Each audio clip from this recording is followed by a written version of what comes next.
За еден месец едношалтерскиот во Карбинци услужил над 200 луѓе. На овој шалтерски систем имаме повеќе оделение, и тоа оделението за Екатастер, оделението за даноци и оделението за информации и за архиват. Така да овде жителите на општина Карбинци слободно доаѓаат, одзивот е доста добар, доаѓаат овде да си кажуваат што имат барања, попунуваат формулари и ние за најкраток временски рок ги исполнуваме нивните потреби. Кои видови на услуги граѓаните најчесто ги бараат? Во даночното оделение, значи во општина Карбинци, најчесто се поднесуваат барања за данок на прометни недвижности, данок на наследство подарок и од делот на комуналните такси, односно фирмарините.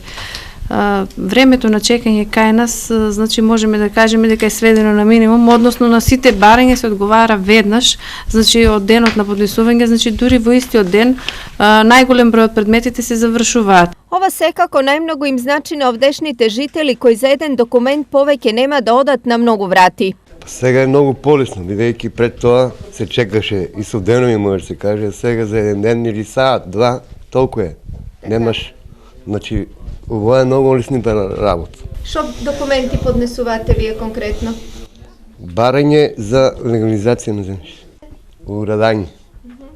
Урадање семена куќа, дворче и ниви и таква работа. Едношалтерскиот систем во Карбинци е сместен во некогашната сала за состаноци, а целокупната опрема е обезбедена преку донации.